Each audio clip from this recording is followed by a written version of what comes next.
a la sesión sobre proyectos innovadores. Es la segunda sesión de proyectos innovadores. Tenemos la primera en la sala de al lado y, bueno, pues aquí estamos pocos, pero muy buenos. Y como dice el título de la sesión, vamos a tratar de proyectos innovadores. Como bien sabéis, la innovación en sanidad es un tema fundamental, sobre todo en la sanidad enfocada, vamos, en la informática para la sanidad. Y los proyectos que vamos a ver aquí, la verdad que son bastante interesantes y además tocan puntos y áreas que ahora mismo están en plena efervescencia, por lo que yo creo que va a ser una sesión muy interesante, tanto por los temas como por los presentadores de los proyectos, que algunos sí conozco y estoy convencido de que lo vamos a pasar bien, aunque seamos pocos. Si os parece, vamos a hacer la sesión proyecto por proyecto, porque hay gente que tiene problemas para quedarse hasta el final. Entonces, si os parece, hacemos la presentación y a continuación damos 5 minutos después de cada presentación para hacer las preguntas. Después, si queda tiempo al final, pues podemos ya entablar un pequeño debate donde confrontemos ideas entre los diferentes proyectos. Y como los importantes aquí son los que nos van a presentar estos proyectos, como digo, no voy a hablar más y directamente vamos a dar paso al primer presentador, que se trata de Jesús Moreno Conde, que nos va a presentar COCO. Es un sistema de extracción de conocimiento y codificación automática en oncohematología. Entonces, Jesús, cuando quieras.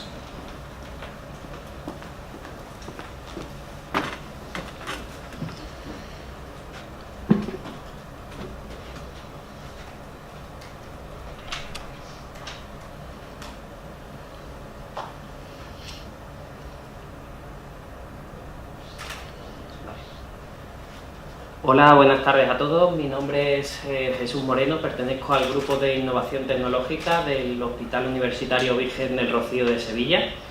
Hoy vengo aquí para hablar de un proyecto de innovación que nos concedieron el año pasado en la convocatoria de proyectos innovadores de la Junta de Andalucía, de la Consejería de Salud de la Junta de Andalucía, que se llama COCO, que es, como bien comentaba Adolfo, un sistema de extracción de conocimiento y codificación automática para el dominio de la oncohematología. En este caso, bueno, como una breve introducción, decir que, bueno, todos sabéis que el sistema más utilizado para codificar enfermedades es la Clasificación Internacional de Enfermedades, o CIE, patrocinada por la OMS, que es una codificación que realmente se revisa periódicamente, y actualmente vamos por la 10ª edición, la CIE 10, pero existe una cosa que no todo el mundo sabe, que existe como un fascículo específico de esta codificación para facilitar la codificación de neoplasias, y esa es la CIEO, la Clasificación Internacional de Enfermedades para Oncología. Esta codificación lo que nos permite es un mayor nivel de detalle a la hora de definir los tipos histológicos de los tumores, de forma que somos capaces de tener mucha más riqueza semántica a la hora de definir la topografía, la localización anatómica de los tumores, la morfología, diagnóstico histológico, su comportamiento y su grado de diferenciación. Es por eso que decidimos hacer este proyecto COCO con el fin de diseñar, desarrollar y validar un sistema de extracción de conocimiento a partir de la información que está contenida en la historia de salud electrónica del hospital, para la codificación automática de diagnóstico en base a la CIEO y a la CIE 10.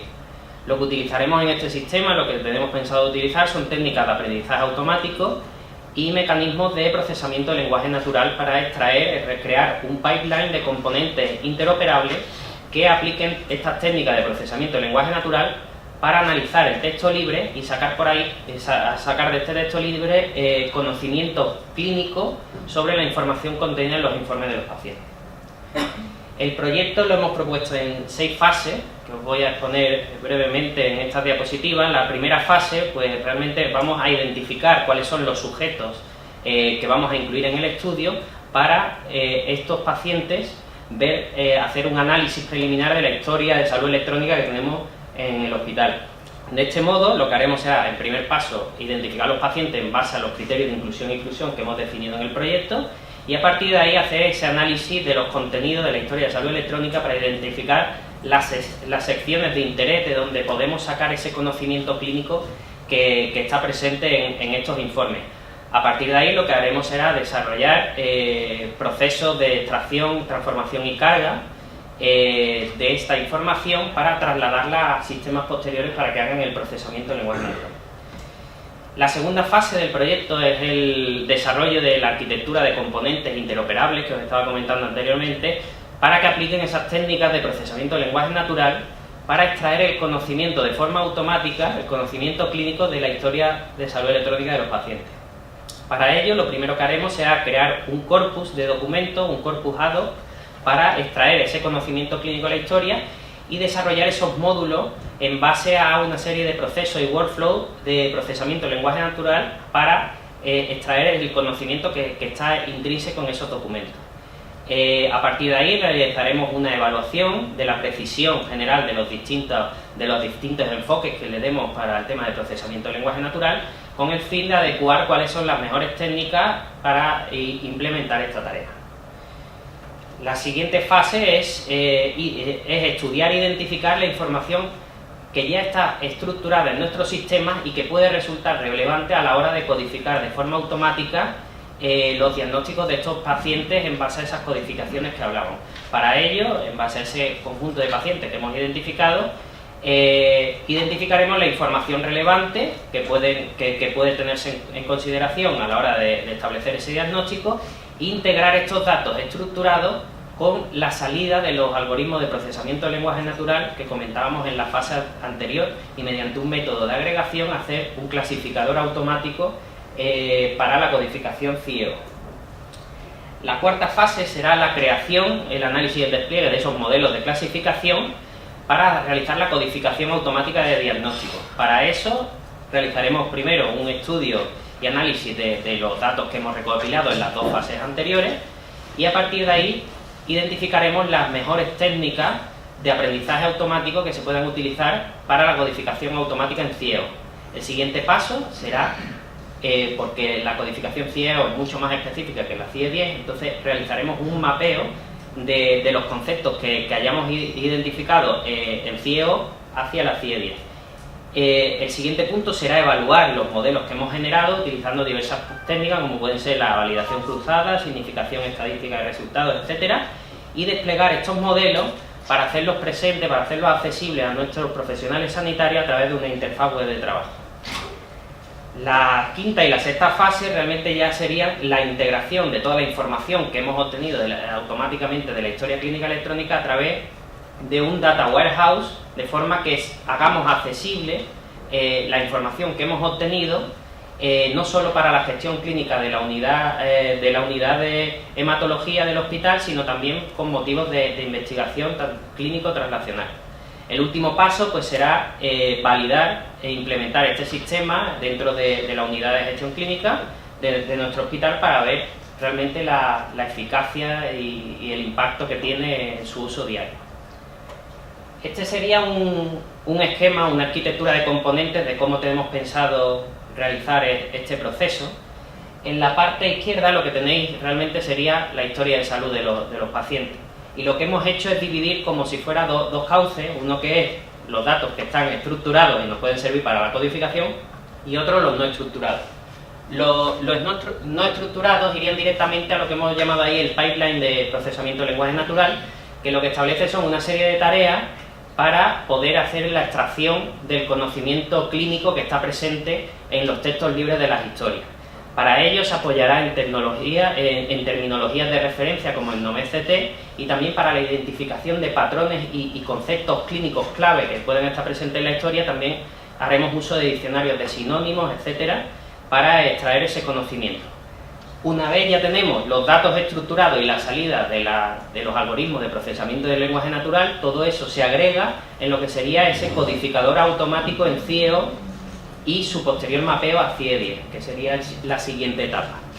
Una vez ya tenemos esa información, lo que haremos será volcar todos estos conceptos clínicos en ese data warehouse para que pueda ser accesible a través de la interfaz web por parte de los profesionales sanitarios del centro.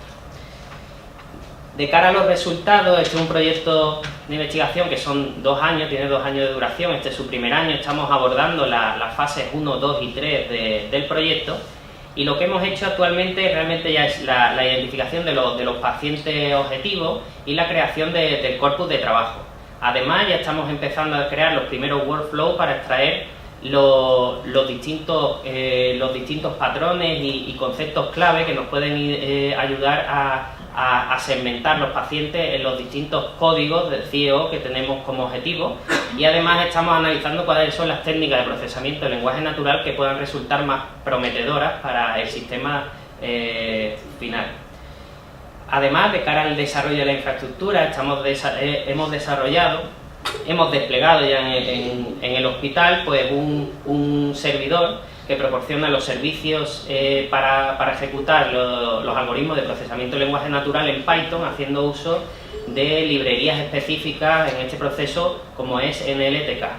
Además, tenemos un bus de integración que es el que haría los procesos de ETL, los procesos de extracción, transformación y carga, para un paciente concreto sea capaz de coger la información procedente de la historia de salud electrónica y se la pase a nuestros modelos de procesamiento de lenguaje natural para que realicen en la ejecución de esos procesos.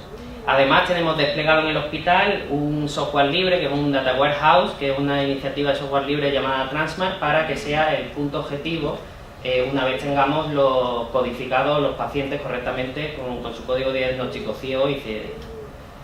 El objetivo último de este proyecto realmente es el despliegue y la validación de un producto que sea capaz de ser escalable y extraer conocimiento de forma general de la historia clínica de los pacientes, integrando este sistema de forma completa en la práctica clínica, ya no solo de la unidad de hematología, sino intentar extenderlo a otros dominios, ya que aunque la tarea que abordamos aquí realmente es de codificación automática de diagnóstico de CIEO, se puede extender, la idea es extenderlo a otros dominios de aplicación, incluso utilizar, como puede generar nuevos pipelines, nuevos workflows de procesamiento de lenguaje natural, se podría utilizar para otras técnicas, para extraer otro tipo de conocimiento clínico de la historia.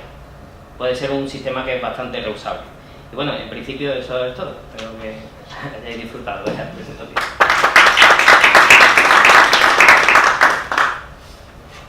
Muchas gracias, Jesús. Pasamos entonces a las preguntas que tengáis. ¿Tenéis alguna cuestión que queráis preguntarle al ponente?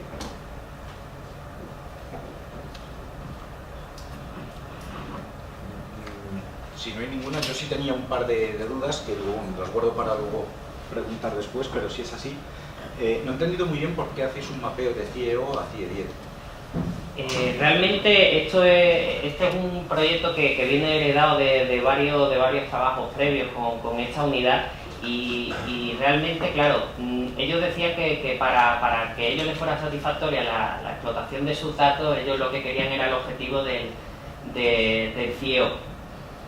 Su objetivo final era el CIEO. ¿Qué pasa? Que sí es verdad que hemos identificado que para hacer la traslación de CIEO a CIE10 es un proceso posible, entonces era cerrar el círculo porque la codificación nuestra en el hospital es con CIE10, entonces era como también a modo también de validación de la herramienta. Vale, claro, no entendía, era luego para tener información del hospital.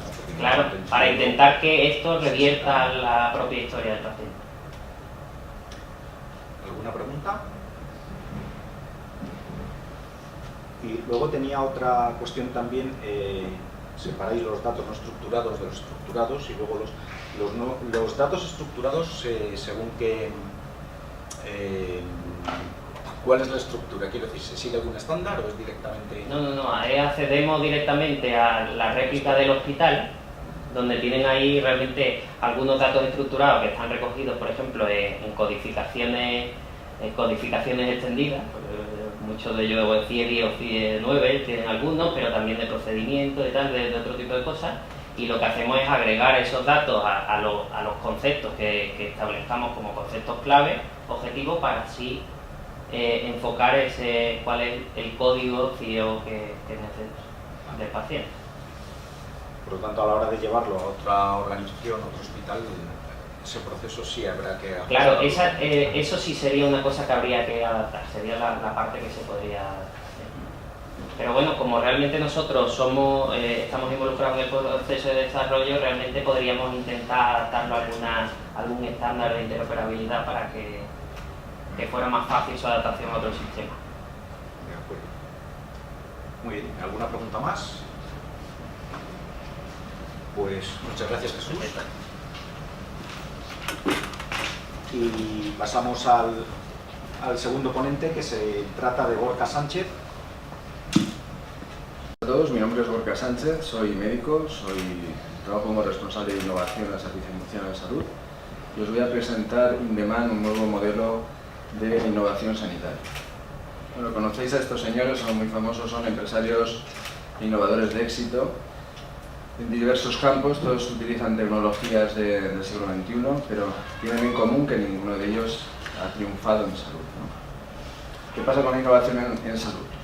Bueno, tenemos algunos casos poderosos como Google Health, que duró 6 años, y su rival, Microsoft Valve, pues está en lenta agonía. Digamos, todavía dura, pero tampoco han sido ninguno de los dos casos de éxito. ¿Qué quiero decir con esto? Que algo tiene la salud que lo hace un poquito más difícil para las TIC, incluso para las grandes empresas como Google y Microsoft. Si ni ellos son capaces de avanzar, hay alguna cosa que se nos escapa.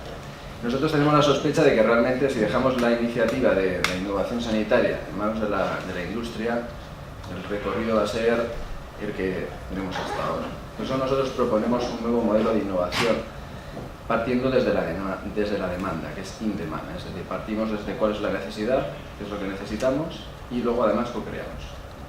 Liderazgo desde las necesidades.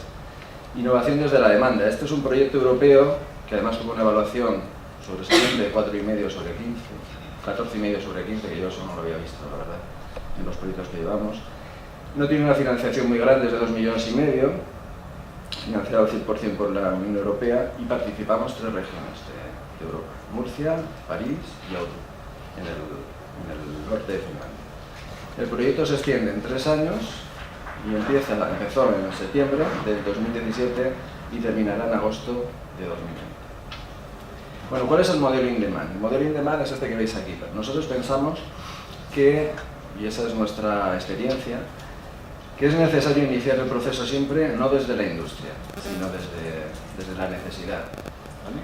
Y hay 3 actores esenciales para que esto tenga éxito, que son el retador, el que busca cuál es la necesidad, el challenger, en este caso el Servicio Murciano de Salud, que es mi empresa, el que paga la fiesta, el funder, ¿no? El financiador. En este caso hemos implicado a Info, aunque en realidad los fondos son fondos europeos, pero lo hemos implicado porque los fondos europeos se terminan, como todos sabemos, cuando se acaba el proyecto. Y como Info tiene más fondos, pues si aprende en este tema, puede seguir financiándonos desde los fondos que hay. Y el solver, que es el solucionador, que en realidad son las empresas, y no pueden participar en el proyecto porque van a venir inyectadas desde un supporter, que es digamos, el socio, el rol de socio que inyecta las diferentes empresas para cada una de las necesidades. Bueno, pues hay un socio por cada uno de estos roles, y esto se reproduce en cada una de las 3 regiones. Estos son los socios de Murcia, y estos son los socios de París y de Oulu. Y estos son las caras de nuestros compañeros en el proyecto en el momento del kickoff, del lanzamiento. Bueno, además de eso, como pretendemos que esto no sea un secreto, sino que sea un modelo que se extienda lo más rápido posible y no cabe todo el mundo en un consorcio, lo que intentamos es que haya una comunidad, que en principio le llamamos regiones espejo, mirror regions, al final le hemos llamado in-demand community, en el cual hay ya 24 candidatos y vamos a seleccionar 12 en los próximos meses para que estén, digamos, siguiendo todo el proceso y todas nuestras nuevas experiencias con este modelo. Vamos a ver si nos estrellamos o realmente esto funciona. Bueno, ¿y qué objetivo tiene in-demand? Pues los objetivos son fundamentalmente implantar 8 soluciones en cada región sobre proyectos definidos por la demanda. Lo vamos a hacer en 2 ciclos para no agobiarnos, porque 8 pilotos concurrentes es bastante, en nuestra experiencia, bastante trabajo, bastante carga. y la financiación es directa para las empresas que lo ganen. Es decir, son 8 pliegos en cada región y hay unos de 30 a 40.000 euros para las empresas. Todos estos proyectos van a estar evaluados en el impacto final, fundamentalmente en resultados en salud, en eficiencia y en satisfacción. Y finalmente, tras el proyecto, como os decía, tratamos de apalancar fondos FEDER cuando se acabe el proyecto para poder seguir haciendo este modelo si funciona con nuestro compañero Info, que es nuestra agencia de desarrollo, ¿no? A través de los fondos FEDER para salud. Bueno, este es el cronograma, esta es una parte del cronograma. Como sabéis, los proyectos pues tienen estas cosas, ¿no? Son 2 pilotos, una parte, el primer ciclo de pilotos son 4, son un poquito más cortos, de 7 meses, y la segunda parte, el segundo ciclo son un poco más largos, son de 12 meses. Esto lleva una serie de tareas encadenadas en el Challenger, en el Servicio Murciano de Salud, o en el Servicio de Salud que sea, que luego se suceden con tareas encadenadas en el FANDE para que salga el pliego y finalmente llegar a tiempo. Esto es una cosa bastante novedosa y teníamos bastante miedo, porque son tareas encadenadas, es posible que nos atascáramos en alguna y no llegáramos a tiempo de iniciar el piloto en el tiempo justo. Este era uno de los muchos miedos que teníamos. Tenemos 2 posibilidades, tenemos 2 ciclos, vamos a aprender más, pero el problema es que tenemos menos tiempo y sobre todo en la primera iteración, como es totalmente nuevo, no estábamos seguros de si íbamos a atascarnos o no. Por eso hicimos una serie de acciones que nos han venido bien, como por ejemplo, definimos un apoyo a las propuestas, hicimos de consultores de todos nuestros intrapeners, nuestros emprendedores internos, a los cuales íbamos a hacer en principio una convocatoria interna para que nuestros compañeros profesionales nos digan qué proyectos, qué necesidades ven, en bottom-up. Y nosotros les íbamos a apoyar a mejorar esa propuesta, íbamos a hacer de consultores de todos ellos, ayudándoles a mejorar la propuesta, y para ello también se creaba una red de innovación para apoyar todo este proceso. Y como os he puesto aquí, también hay unos certificados, es decir, gane o no gane tu propuesta, a tu equipo le vamos a dar un certificado si la propuesta es buena. Teníamos miedo de que fuéramos pocos, y la verdad que en el primer taller tuvimos un éxito por rotundo, como veis ahí.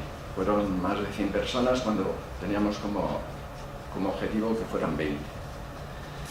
Esto nos creó muchas expectativas, pero realmente lo que pretendíamos era llegar a 12 propuestas, era nuestro objetivo, 12 propuestas en nuestro primer ciclo para elegir las 4 mejores y hacer 4 pilotos, ¿no? Bueno, no en vano, nuestros compañeros de Finlandia solo consiguieron 11 en el primer ciclo. Nuestros compañeros de París consiguieron solo 5. Y en el servicio murciano, pues la verdad que conseguimos 68. Terminamos bastante contentos de cuál había sido el resultado y la implicación de nuestros profesionales. Esto, si queréis, lo podemos comentar luego, cuáles son un poco las claves. Pero nos da una cartera de procesos que casi se puede definir como un mapa de la demanda, ¿no? Por detrás. La procedencia de esas propuestas ha sido muy diversa. Ha habido un área, por ejemplo, que se ha volcado muchísimo, y ha habido otras áreas que prácticamente no estaban ausentes. La temática, en cambio, ha sido muy variopinta, como veis ahí: crónicos, prevención, en fin, los tópicos. Y los criterios de evaluación eran esos. Fundamentalmente, los de elegibilidad eran si cabe o no cabe en INDEMAN, que es muy cortito y tiene una financiación pequeña. Había muy buenos proyectos, pero no pudimos elegirlos porque, bueno, pues los dejamos, diríamos, en lista para otras cosas, porque no se podían financiar con INDEMAN. Pero fundamentalmente eran prioridad, compromiso cuando nos fiábamos de que el equipo fuera a tirar del carro en el piloto, factibilidad, que no podemos hacer un arco de iglesia en 7 o 12 meses, impacto y replicabilidad. Y los 4 proyectos ganadores fueron estos que os voy a contar ahora. Esto es muy reciente, dimos los premios hace escasamente 2 semanas. Uno de los retos, ACRA, es un desarrollo y validación de un algoritmo capaz de predecir qué pacientes son susceptibles de sufrir reingresos en UCI, que son los pacientes más caros del hospital. Si logramos encontrar ese algoritmo y podemos prevenirlo, pues nos estamos ahorrando en cada paciente una barbaridad. Estos pacientes además tienen una mortalidad muy alta y un coste elevadísimo. Este es un reto que está basado en Big Data y para nosotros supone una línea de trabajo muy importante estratégica. Otro de los retos fue EPITIC. EPITIC busca una solución móvil para el empoderamiento de pacientes con epilepsia, porque lo que intenta es monitorizar a aquellos pacientes, ve que la consulta presencial habitual no es suficiente para el seguimiento de estos pacientes, porque los que van bien no hace falta que vengan y se lo pueden ahorrar, pues son pacientes activos, no van a perder el trabajo, y los que van mal están continuamente recurriendo a urgencias. Y para evitar esa interferencia, Epitic tiene una serie de avisos y de monitorización virtual. El siguiente reto es una plataforma en línea para ayudar a planificar y controlar y evaluar la formación médica especializada. Bueno, médica, puesto médica también de enfermería, los residentes, ¿vale? Se llama HIT, este reto. Y el último, y muy interesante, es un reto que tiene que ver también con una parte móvil, de app móvil, pero es un planteamiento con un uso de tecnologías digitales, que eso es la herramienta, pero el foco es incidir sobre la obesidad infantil con una intervención familiar sobre los estilos de vida, ¿de acuerdo? A través de la tecnología TIC, con educación, motivación y adherencia. Esto tiene mucho que ver con el engagement, con la gamificación, tiene que ser algo tiene que ser un juego que engancha al chaval que tiene obesidad infantil, si no, no va a triunfar, y que pueda tener entradas a través de los padres, por supuesto, ¿vale? Porque todos juegan en el mismo juego. El reto se llama Menudo. Bueno, le dimos así un poco de pompa para estimular a la gente, hicimos una gala de innovación y repartimos los premios al final de la gala, y sobre todo fue un homenaje a todos los compañeros que se habían volcado y que habían demostrado el compromiso que tenían con la organización, porque 68 retos ya hemos visto que no se da habitualmente comparado con los otros socios de nuestro proyecto. ¿Qué conclusiones tenemos de Indemán? Que está empezando realmente, no llevamos más que 7 meses de proyecto. Pues que plantea un liderazgo desde la demanda que creemos que es el que debe de ser. Esto supone un cambio de inercia porque estamos acostumbrados a hacer la casa desde el tejado, y cuando nos planteamos hacerla bien, no sabemos cómo, y nos hemos enfrentado a eso. Y como teníamos los tiempos que teníamos, pues hay veces que hemos dejado directamente a la gente que nos sorprenda con sus propuestas. Ha habido un éxito en la respuesta de nuestros intrapreneurs, que pensábamos que podían darnos la espalda, no interesarles, porque esto, como sabéis, se hace a pulmón en los ratos libres, además de los pacientes que ves, etc. Tanto en el taller como en las propuestas recibidas.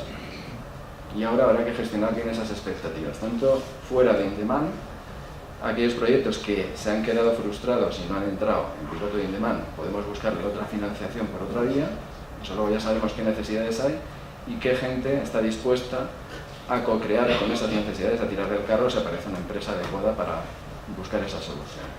Y por otro lado, después del piloto, aquellos pilotos que terminemos In-Demand después de los 7 meses o de los 12 meses, ¿qué va a pasar con ellos?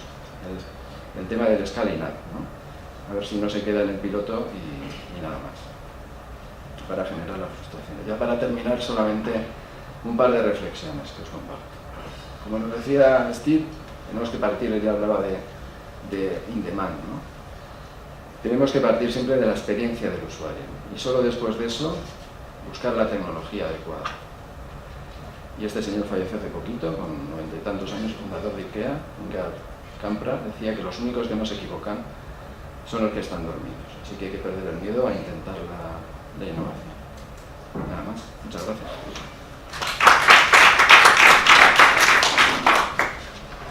No te vayas todavía y hacemos si hay alguna pregunta por parte de la audiencia.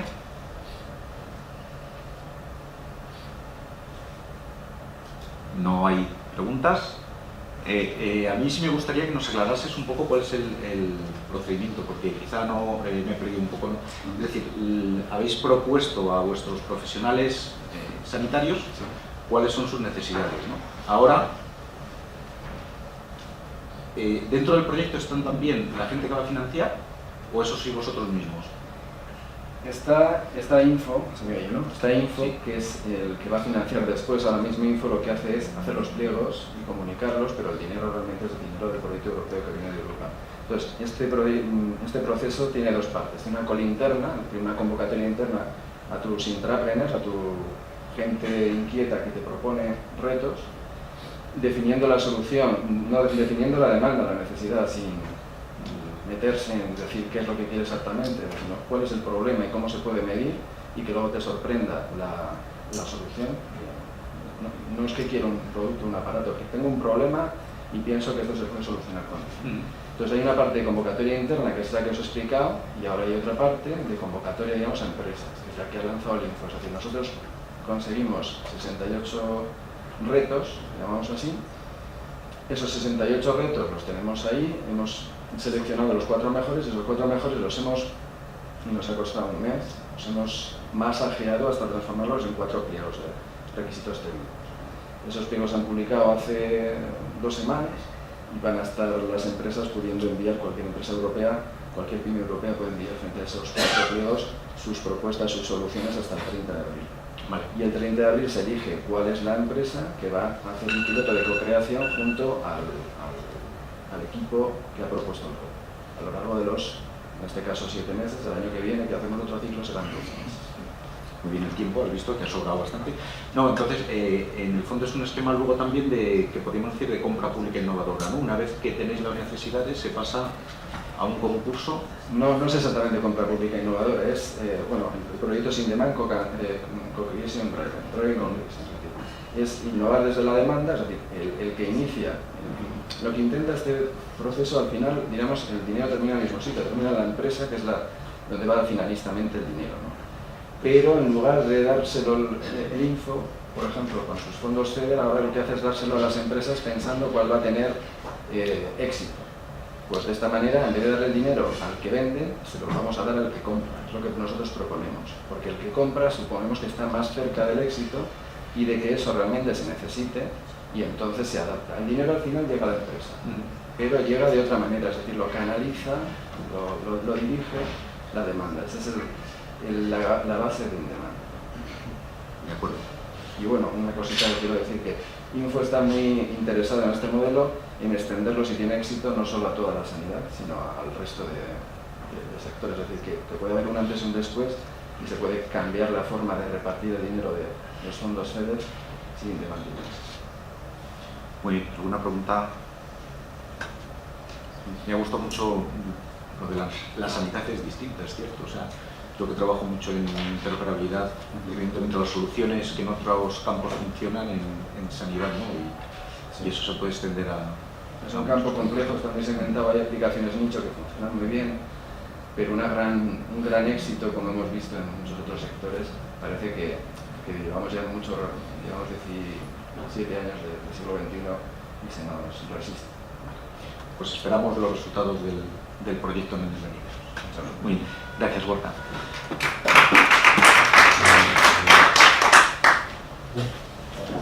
El siguiente ponente es Juan Tejón Vázquez, que nos va a contar el proyecto titulado Solución de asistente virtual para la solicitud de pruebas clínicas en salas de hospitalización. Pues cuando quieras.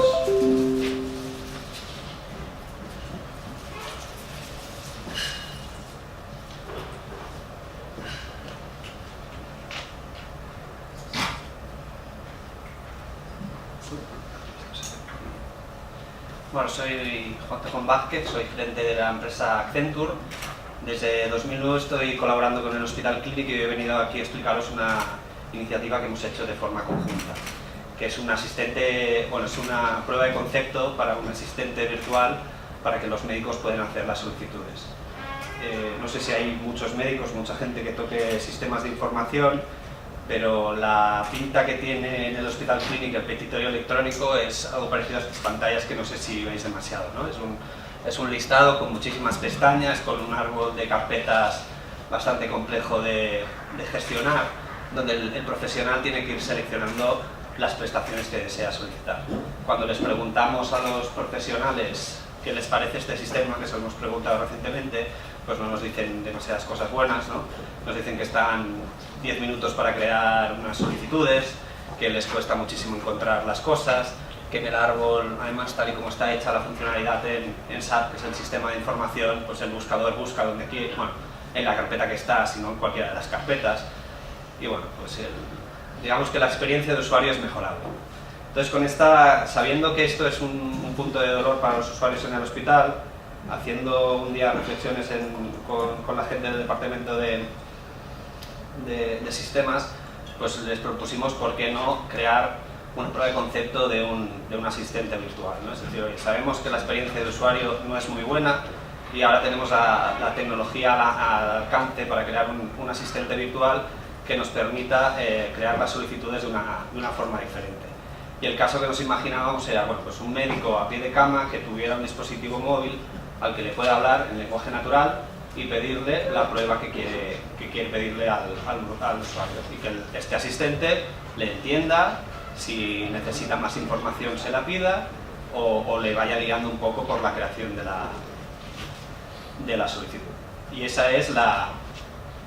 Bueno, esto lo vamos a hacer, lo hicimos con tecnologías de asistente virtual, con reconocimiento de voz, con machine learning y con capacidades de interacción, ¿no? Entonces, el proyecto, pues lo que quisimos hacer era demostrar que la tecnología funcionaba, por eso nos centramos únicamente en diseñar las interacciones y el asistente, no tanto en integrarlo en el sistema de información, porque esto, bueno, en otros proyectos que hemos hecho, pues ya sabemos que desarrollar la aplicación, el login, el LDAP, toda la parte de las integraciones, eso es algo que hacemos habitualmente, y lo único que queríamos era demostrar que era posible generar este asistente virtual con este conocimiento. Y planteamos un proyecto muy cortito de varias semanas en las que íbamos a hacer este asistente.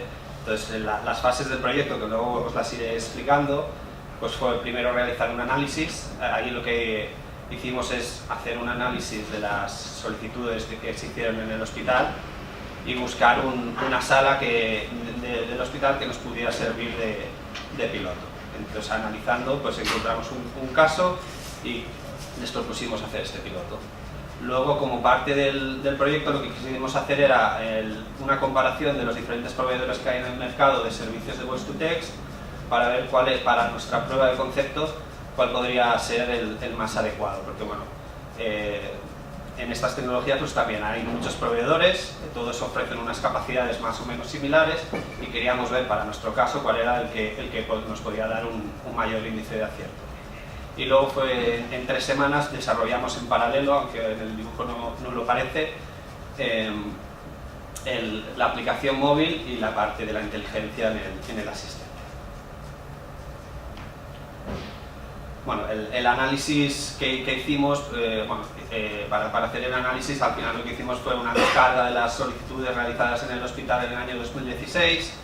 A partir de eso, pues bueno, creamos con Power BI un cuadro de mando para jugar un poco y ver qué salas, qué gestoras, qué solicitantes nos podrían ayudar a hacer esto. Y entonces vimos que la sala de cardiología pues era una sala donde prácticamente la mayoría de las solicitudes son de laboratorio, pruebas de laboratorio que se le pide a un paciente cuando está ingresado, y que había un top 10 muy claro de pruebas de prestaciones que con eso cubrías el 80% de los casos. Entonces era un caso muy paradigmático de decir, oye, gestionando 20 o 30 prestaciones, un médico podría solicitar prácticamente el 80 o el 90% de las cosas que hace el día a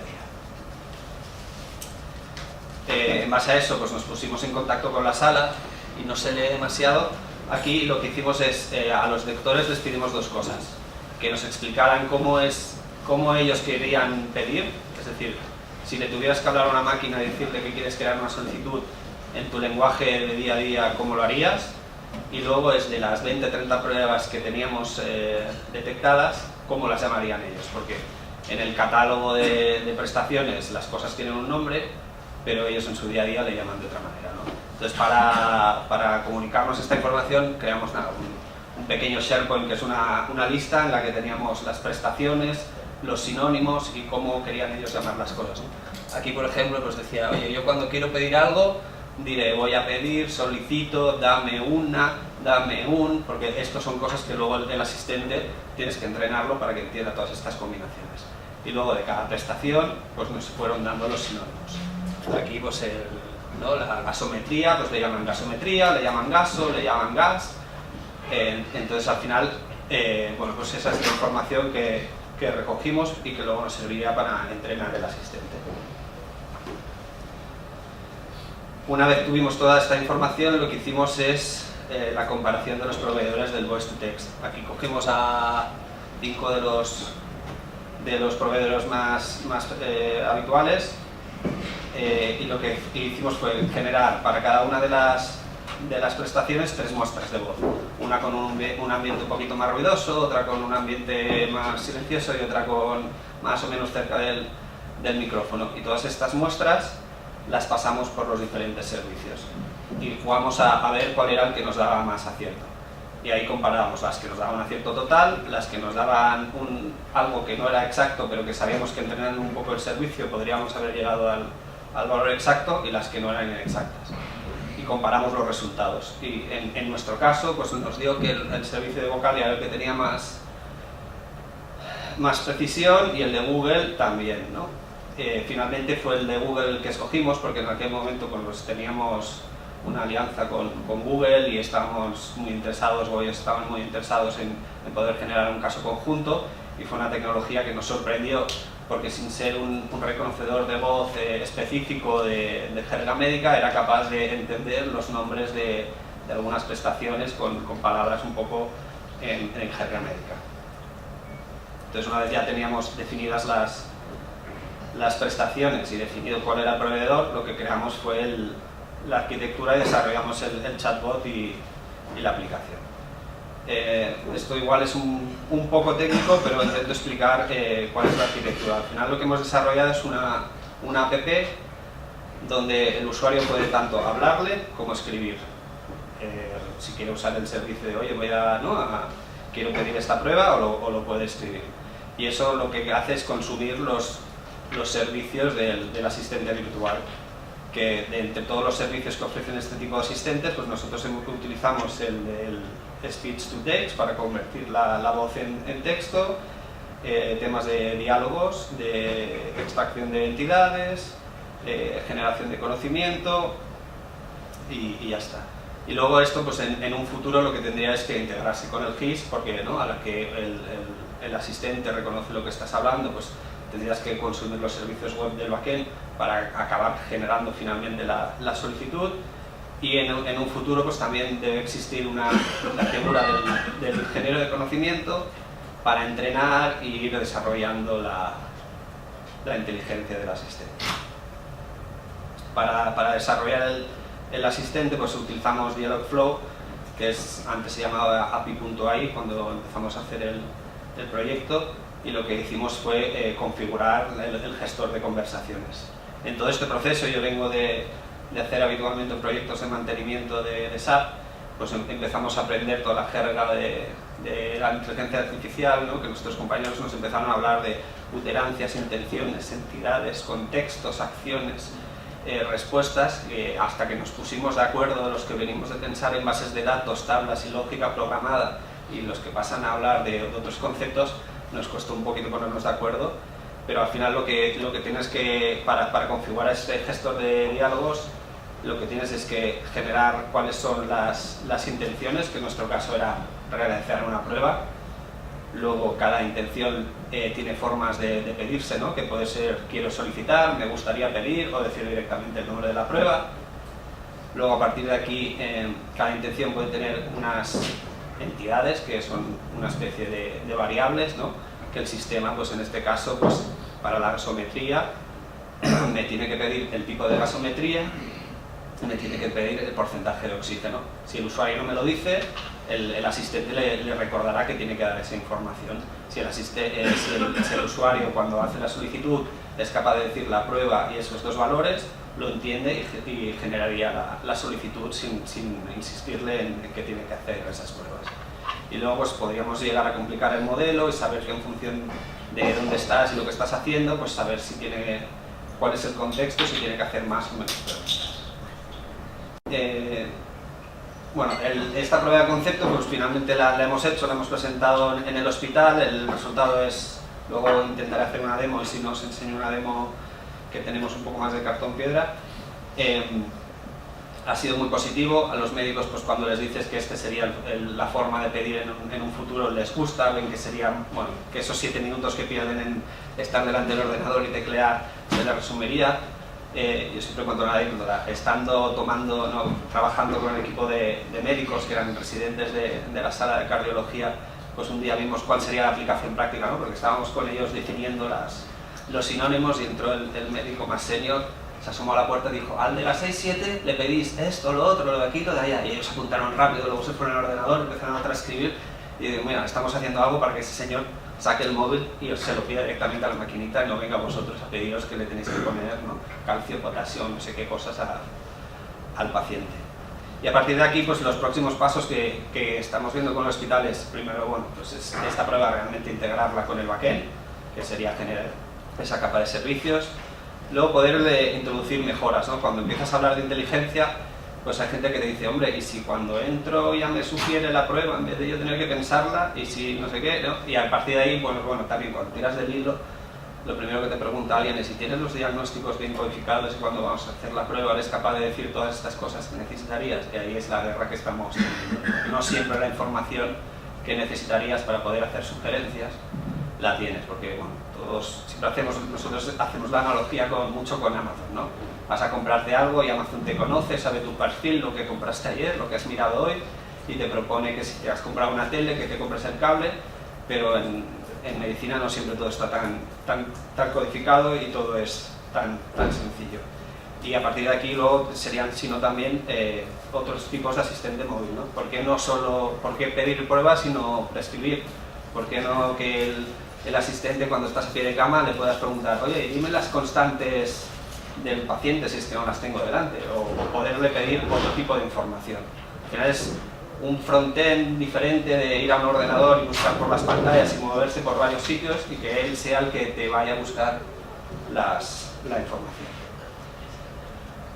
Enseñado esto, lo que me gustaría es intentar hacer la demo. Voy a intentar conectarme, que antes enseñar el móvil parece que es muy sencillo, pero a veces no tanto.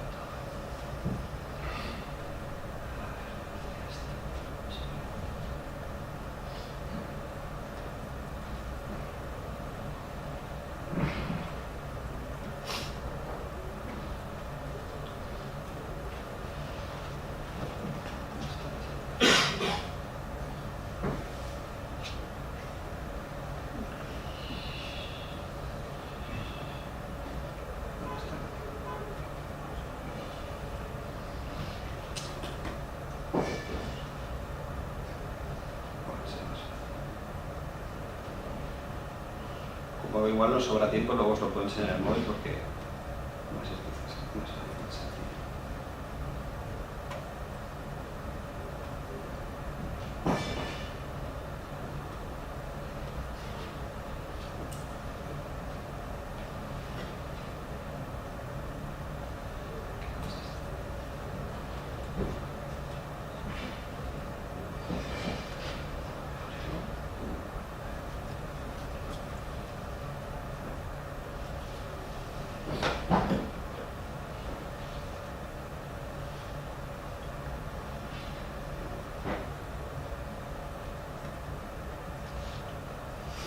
Bueno, al final lo que hemos desarrollado es una aplicación en Android que lo primero que hace es un saludo inicial.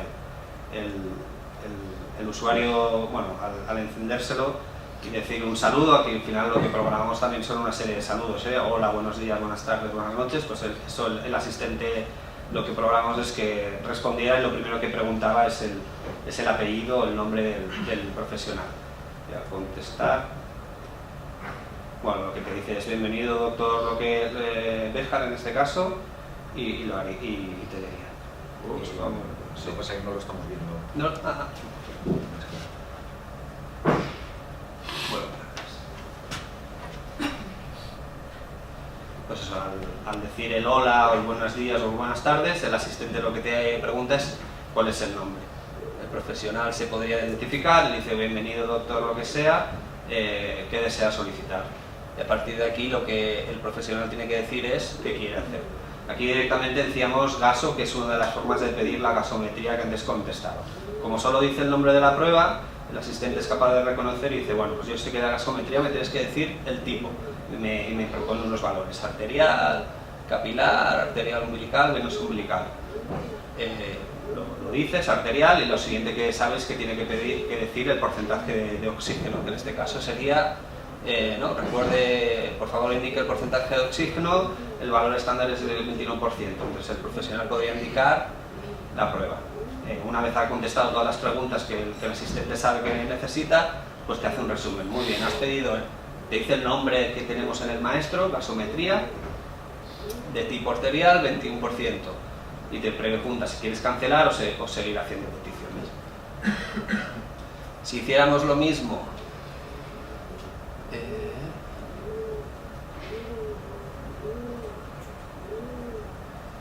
aquí pues sería lo mismo con combinaciones de ir respondiendo a alguna de las preguntas. Pues quiero una gasometría al 21%. Aquí el asistente ya sabe que has respondido a una de las dos preguntas, pero te falta la de la tipología. Entonces lo que te pregunta es, no me has dicho el tipo, por favor vuélvemelo a indicar. Lo dices y te lo pediría. Y la otra sería que el médico pues supiera que siempre que pide gasometría las pide un porcentaje y las pide de un tipo, lo dijera todo seguido, entonces lo reconoce y te permitiría hacer la prueba. Igual que hay preguntas de donde te pide el tipo, donde te pide el porcentaje de oxígeno, pues hay otras donde lo único que te pide es el tipo de si es urgente o no es urgente, porque está así definido en el maestro. Entonces, bueno, pues aquí te dice, pídeme un calcio, ¿no? Que sería otra forma de pedir una prueba, y lo que me dice es, ¿lo quieres para el laboratorio central o el de peticiones urgentes? Pues se lo especificas. Y bueno, aquí, bueno, si luego de realizar la prueba quieres cancelar porque hay alguna cosa que cuando ves que lo has pedido todo lo está mal, pues podrías llegar a decirle cancelar o salir de la aplicación. Son los diálogos que en este asistente hemos configurado. Y eso era en principio todo. Luego, si tenéis curiosidad, lo podemos ver en el móvil, que hemos sido capaz de conectarlo a este ordenador y veréis cómo el asistente reconoce. Hay algunas palabras que el asistente de Google no las acierta siempre al 100%, pero bueno, y depende también un poco de la conectividad, pero en principio funciona bien y es bonito de ver. Muy bien, pues muchas gracias. ¿Alguna pregunta? Hola, mira, aquí sí. Miguel, que ha levantado antes. ¿Cómo le indicáis sobre qué paciente hay que realizar la prueba? Bueno, dentro de esta prueba que estábamos haciendo, como lo que queríamos era probar la tecnología, no hemos hecho tampoco la parte de selección del paciente y entro. El hospital sí que tiene ya desarrollado una aplicación para la enfermería que se presentó ayer, donde el usuario lo que hace es se loga en el sistema, selecciona una sala, selecciona un paciente y luego dice que va al módulo de enfermería. El día que pongamos esto en marcha, lo que haremos es incrustar el chatbot en esa solicitud y pasaremos el paciente, contexto del paciente, donde podríamos pasar ya pues, si tenemos los diagnósticos o tenemos otra información. Pero para hacer esta prueba en 3 semanas de, oye, te voy a demostrar que esto podría ser una tecnología válida, estas cosas intentamos no tenerlas. Flora, también. Sí, mi pregunta era un poco parecida. ¿Cómo sacáis luego un paciente al gestor de prescripciones? Bueno, ¿Y cómo hacéis la firma? ¿O tenéis pensado la firma de la petición? En otras aplicaciones, actualmente lo que hacemos es que a partir del usuario de SAP o a partir del usuario que está conectado, somos capaces de saber sus datos médicos. Por tanto, ya hemos hecho alguna aplicación en la que no le pedimos que ponga su número de empleado, su código de matrícula. Y que deje el registrado de validación de quién lo pide. Sí, eso sí que con los usuarios de SAP o con el usuario que se ha conectado a la aplicación tendríamos la traza de quién era el usuario que ha creado eso. Lo que dejaréis solo pasado en el gestor de peticiones. Sí. Vale, gracias. Lo que no puede ser es lo que pasa a veces es que alguien entra y crea la petición con el número de matrícula del compañero y esas cosas que no pasan nunca, pero que enfermería, a veces, un médico, por ejemplo. Ese número lo pongo y no pasa nada. Porque el reconocimiento de voz no tenemos todavía. En principio es tú te conectarás con un usuario, que la gente no debe compartir su usuario con su contraseña, eso tampoco pasa nunca. Con ese usuario todo se graba. De hecho ahora pues eso, las aplicaciones que estamos haciendo sobre el sistema ya son así. Con el usuario y contraseña que estás logado en el sistema es el que queda en el log. Si te has dejado la sesión abierta, no la has cerrado y un compañero tuyo te coge el ordenador y hace cosas, ya se lo ha explicado bastante bien, es algo que no debería pasar, seguramente de vez en cuando alguna se escapa, pero es lo que hacemos. El usuario de conexión es el que manda. Gracias. ¿Alguna pregunta más? Yo sí tengo una duda, me parece bastante interesante. ¿Es solo una prueba de concepto o tenéis ya planes para...? Bueno, hemos hecho ya la prueba de concepto. Hace unas semanas estuvimos presentando los resultados a la dirección de sistemas de información y ahora estamos viendo cómo aterrizarlo. Sí que es verdad que estas tecnologías también, de cosas que hemos ido aprendiendo, parece a veces, ¿no? Porque lo lees, porque está en boga, parece que todo es posible con los asistentes virtuales, y cuando empiezas a tirar del hilo, pues lo primero que nos dijeron, ¿no? Es, bueno, cuidado que hay 2000 intenciones máximas, ¿no? El Dialogflow te permite gestionar 2000 intenciones. Esto quiere decir que puede hacer 2000 acciones diferentes. Entonces tienes que empezar a pensar si lo que quieres hacer tiene más de 2000 combinaciones o no. En el caso, cuando empezamos a analizar el petitorio, pues en el laboratorio había 1800 prestaciones diferentes que se pidieron en un año. Depende cómo configures el asistente, estarías muy cerca del límite y podría ser un problema. Entonces, bueno, eso lo tenemos que ver y luego también estamos buscando el mejor caso. Es posible que al final lo que usemos o empecemos más por la parte de prescripción, porque sí que es verdad que al final un medicamento cuando lo prescribes con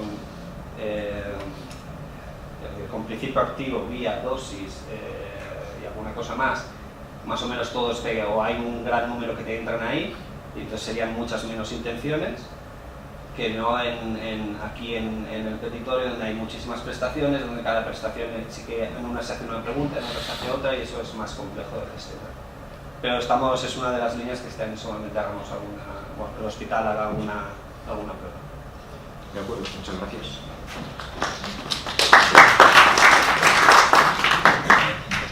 Pasamos ahora a Flora Pérez, que nos va a presentar el proyecto ISPharma, Data Management Platform en farmacia hospitalaria.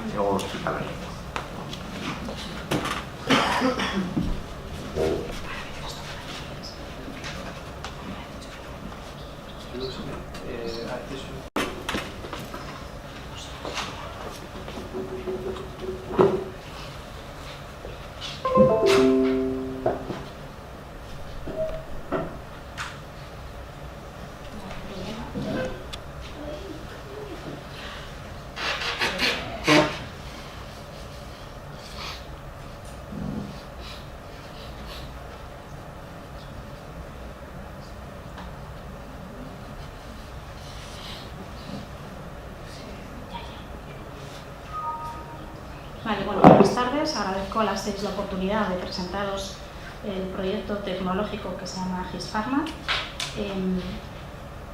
Soy farmacéutica, con lo cual mi punto de vista de la presentación va a ser funcional, pero sí que me han ayudado compañeros tecnológicos del Servicio de Salud para presentaros la otra parte. Tradicionalmente la prestación farmacéutica la dividimos en dos partes. La farmacia a través de receta, que a lo mejor es lo que más les suena, que es la farmacia del paciente que está en el ámbito extrahospitalario, el paciente que recoge la medicación en las oficinas de farmacia. Es lo que se llama farmacia por receta y es lo que casi todas las comunidades tenemos ya con el sistema de receta electrónica. En nuestro caso en Cantabria el 91% de las recetas son electrónicas y recetas en soporte papel, las recetas que a lo mejor algunos de ustedes han tenido, nos queda ya solo un 9%. La otra parte grande de la farmacia es la farmacia hospitalaria, es el acceso al medicamento del paciente que o bien está ingresado en una cama del hospital o bien recoge la medicación en el servicio de farmacia de hospital. Es lo que tradicionalmente se llama farmacia hospitalaria y en nuestro caso, en nuestra comunidad, al igual que en otras, tenemos un sistema de prescripción electrónica asistida. Hasta hace 5 o 6 años el foco de atención estaba en la farmacia por receta. En nuestro caso es una comunidad pequeña. El gasto anual del año pasado en fármacos a través de receta fue de 141 millones, mientras que el gasto en farmacia hospitalaria fue de 95 millones. Lo que les decía, hasta hace unos años el gasto de farmacia hospitalaria era muy pequeño comparado con el gasto de receta. Por una serie de factores que ahora vamos a ver, ha ido escalando lo que es la cifra de farmacia hospitalaria y ahora me imagino que están acostumbrados a ver en la prensa todos los días un montón de noticias en relación con la farmacia hospitalaria. El gasto a través de receta ha sufrido muchísimas medidas estructurales, los famosos reales decretos ley de los viernes del Consejo de Ministros, un montón de medidas del copago, por ejemplo, crecimiento está muy sostenido y es lo que nosotros decimos que es un gasto farmacéutico que está bastante controlado. En nuestro caso, por ejemplo, el año pasado, lo que es la farmacia a través de receta creció un poquito más del 2%. En contra, el gasto farmacéutico hospitalario tiene un crecimiento ahora mismo desbocado, me imagino que lo ven todos los días en la prensa. El punto de inflexión fue la famosa hepatitis C, que a lo mejor les suena, fue hace 5 o 6 años y fue cuando de repente el gasto hospitalario se incrementó de un año para otro en aproximadamente un 30%. La escalada de precios en lo que es los medicamentos hospitalarios es constante, la insuficiencia presupuestaria de las comunidades, no tengo que decirles nada más, y el déficit de información que teníamos en este capítulo de prestación también es grande. Por eso ahora mismo todas las comunidades estamos muy pendientes de lo que es la farmacia hospitalaria. En la parte de farmacia por receta nosotros disponemos ya de sistemas de información corporativos, igual que otras comunidades. Tenemos un data warehouse a nivel de dirección con el cuadro de mandos y tenemos también acceso a la prescripción de los médicos ellos mismos a través de una aplicación web. Sin embargo, en lo que es farmacia hospitalaria, hasta hace unos meses, unas semanas, no teníamos nada. ¿Por qué necesitábamos una aplicación o un DMP tipo GIS-Pharma? Bueno, hay una serie de factores que son los que están ocasionando que el gasto en farmacia hospitalaria crezca y crezca año a año.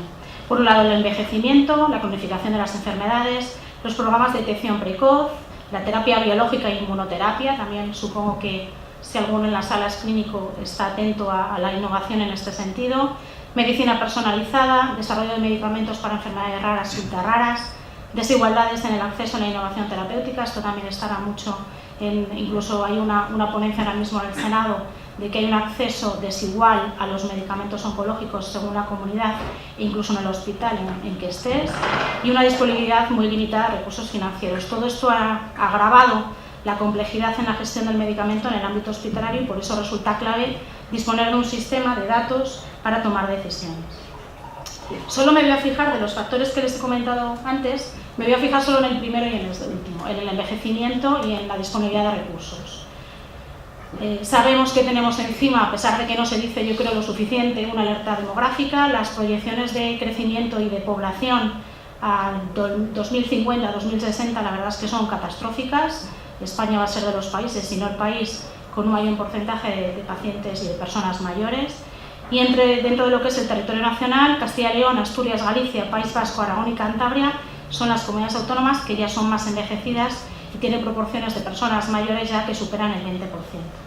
Si nos vamos a mi comunidad, Cantabria, una población de 580.000 habitantes, muy pequeñita, y analizamos lo que pasa en los 102 municipios, pues la realidad todavía es más preocupante.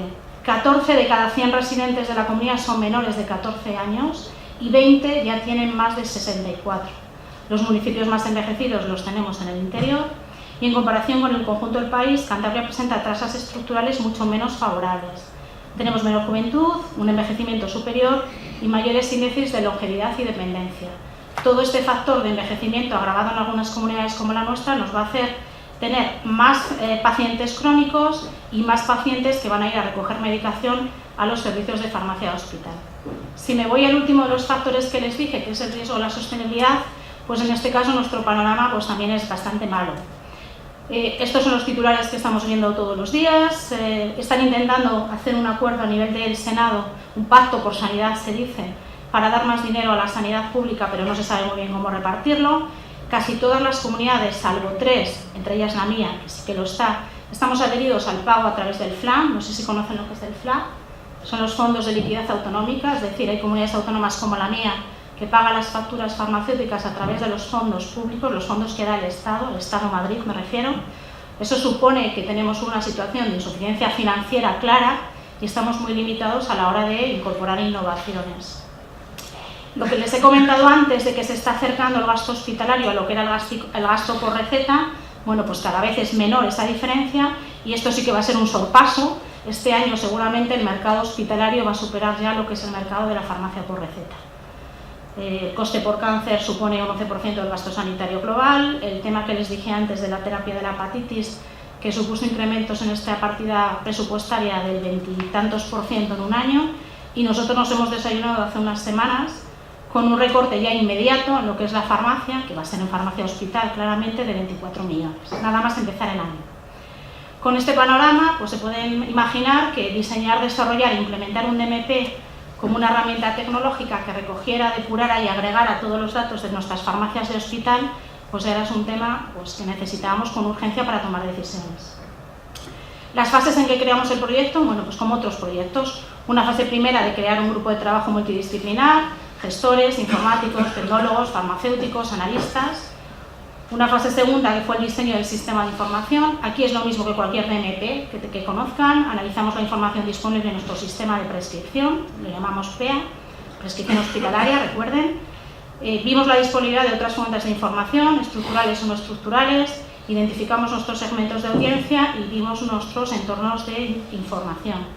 Las variables que queríamos tener y de las que queríamos tener información puntual además eran pacientes, tratamientos, las visitas, no solo para conocer lo que es la farmacia hospital, sino también para organizar mejor el trabajo de nuestros clínicos, nuestros horarios de consulta, en las unidades que estaban administrando o dispensando medicamentos, las dispensaciones que se hacían y, por supuesto, el importe del coste de la asistencia, en este caso farmacéutica. Y en cuanto a entornos de información que queríamos, pues queríamos tener información de consumo farmacéutico en dosis unitarias, los famosos carruseles que a lo mejor conoce alguien que suben a las plantas con medicación preparada.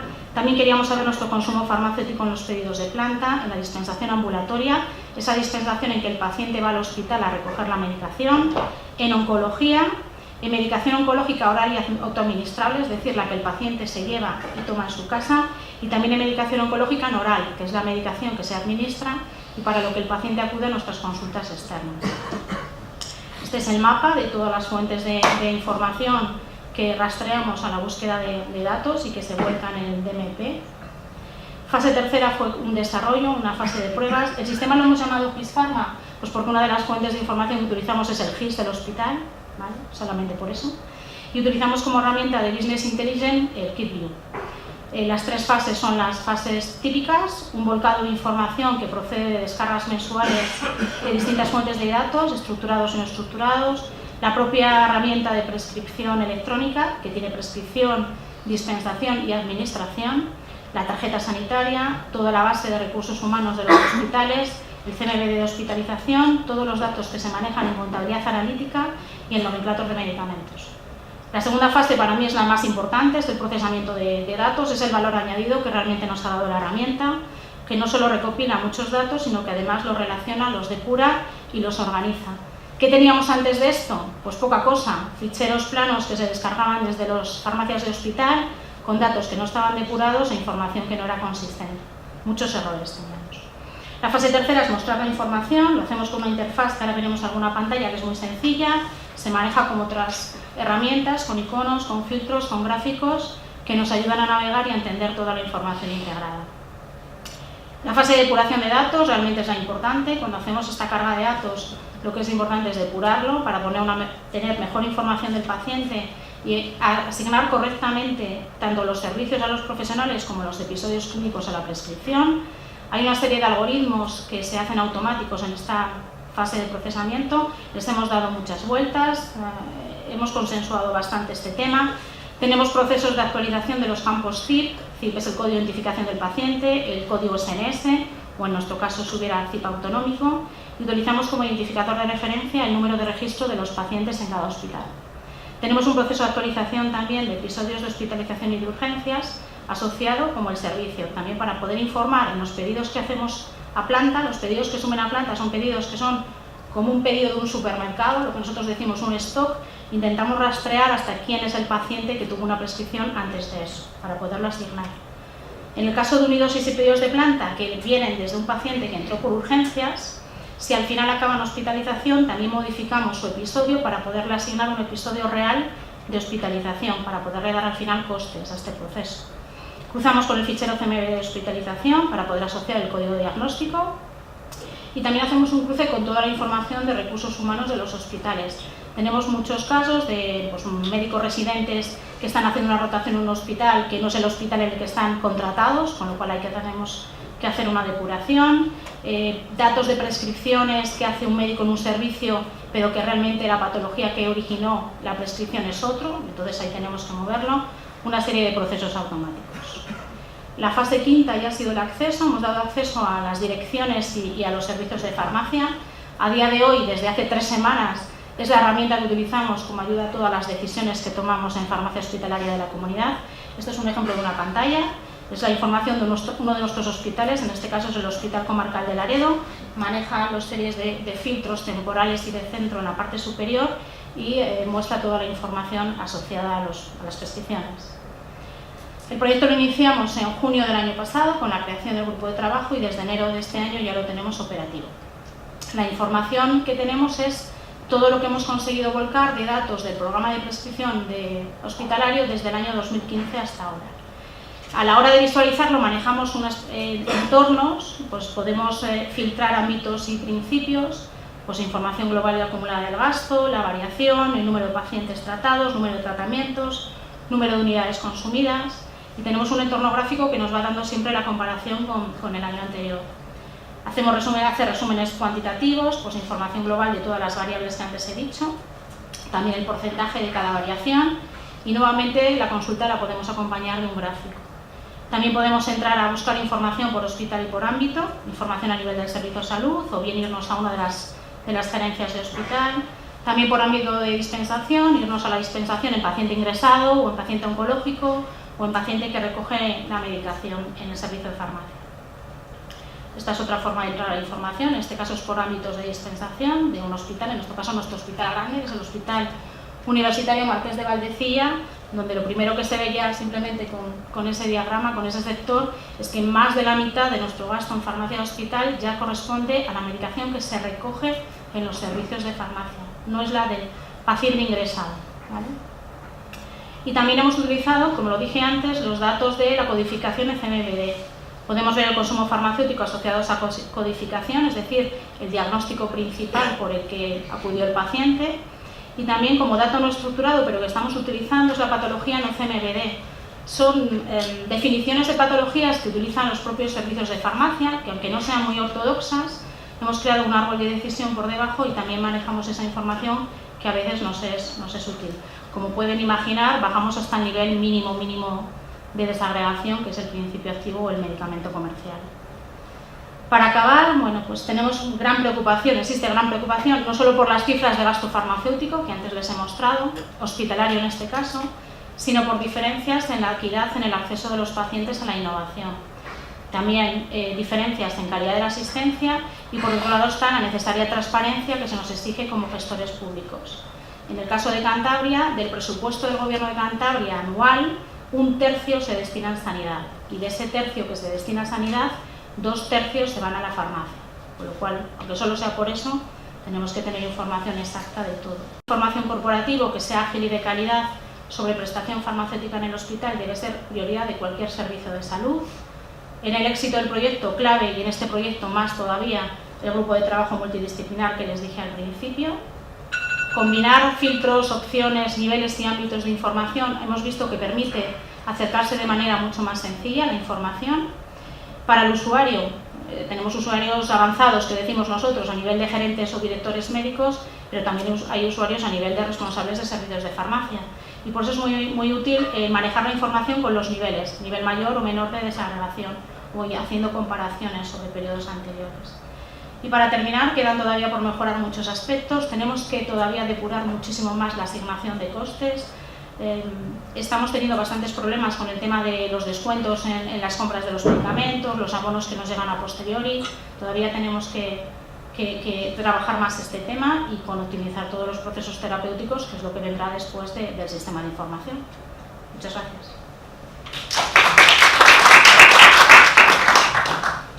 ¿Alguna pregunta?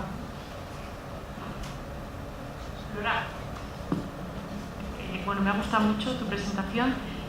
Con esto la aplicación de techos de gasto y todo eso simplifica mucho, ¿no? Se facilita muchísimo. Muchísimo. O sea, la experiencia que tenéis ya lo estáis viendo. Es que ya resultaba imposible.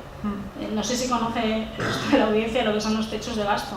Hay muchos medicamentos innovadores que ahora mismo se comercializan en este país, que el Ministerio firma con el laboratorio un acuerdo de techo de gasto que es que solo se paga hasta una cantidad. Solo se paga en el año 2018 del medicamento X hasta 34 millones. Todas las comunidades empezamos a sumar cuánto gasto llevamos, pero claro, tiene que alguien decir, oye, que se ha alcanzado para que las facturas se emitan a coste cero. Esa información antes era muy difícil de obtener, se ha facilitado mucho. Y luego otra pregunta, aquí también registráis todo el gasto de medicamentos que incluso no están autorizados, que todavía no están en nomenclatura. Todo lo que se compra desde un servicio de farmacia hospital. Vale, o sea, lo añadís. Sea extranjero, lo que sea. Aunque no esté en base de datos de medicamentos, creáis una ficha En nueva nomenclatura. con datos. Vale, gracias. Una pregunta más.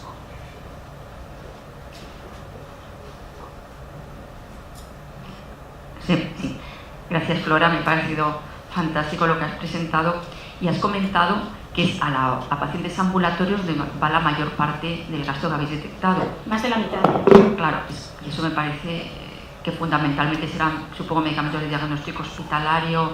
Anticuerpos o monoclonales, biológicos, inmunoterapia. Entonces, porque claro, hacemos una herramienta para hacer una intervención, que es para la que la habéis creado, no para obtener los datos. Con lo que habéis visto hasta ahora, ¿a qué intervención pensáis que os da pie? O sea, ¿qué tipo de estrategia creéis que podría ser interesante para disminuir fundamentalmente ese gasto extrahospitalario, o todavía no os ha dado tiempo a analizarlo? No, hemos empezado ya hace unas semanas.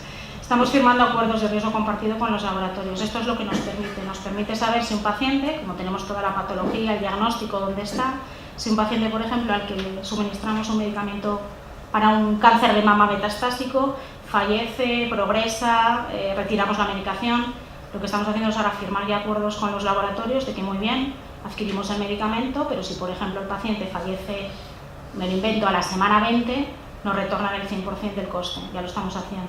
Está firmado en algún caso. Y ahora sí que podemos tener la información para hacer ese seguimiento y cumplirlo. Resultados en salud, luz. Muy bien, muchas gracias.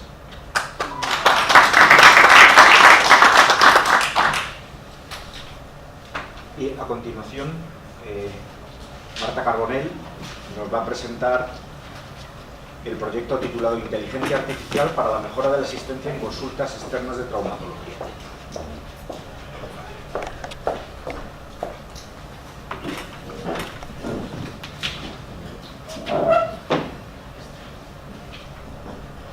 Todo, dar las gracias por tener la oportunidad de presentar los proyectos que vamos haciendo. Yo creo que son proyectos interesantes, que es muy importante que lo compartamos entre todos, porque realmente nos podemos nutrir mucho de las experiencias que tenemos en unas comunidades y en las otras, porque al final tenemos el mismo problema, ¿de acuerdo?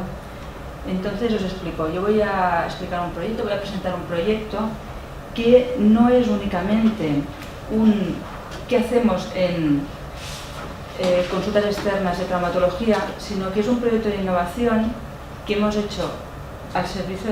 Disculpadme un segundo porque aquí me ha pasado algo. Bueno, he empezado por la tercera, no pasa nada. Me llamo Marta Carbonell, vengo del Hospital Vallebrón. Empezamos directamente. Es un proyecto que hemos hecho para innovar, para mejorar, porque lo que queremos es mejorar la calidad de la atención, ¿de acuerdo? Nosotros no queríamos utilizar inteligencia artificial, queríamos intentar resolver un problema. Me ha gustado mucho el proyecto europeo que han comentado desde Murcia, porque aquí nosotros lo que hemos visto es que estábamos teniendo un problema en la atención al paciente. El lema de Vallebrón es el paciente siempre primero. Os voy a explicar un proyecto de innovación. ¿De acuerdo? Es un proyecto que hemos hecho para centrarnos más en el paciente, para poder mejorar la calidad de la asistencia. Porque yo os explico, Vallebrón es un hospital grande, es un hospital que es hospital universitario, no sé qué hacer. Hablando de diapositiva, Aunque esté feo, podremos verlo, ¿verdad? Sí. Pues bueno, así empezaremos bien.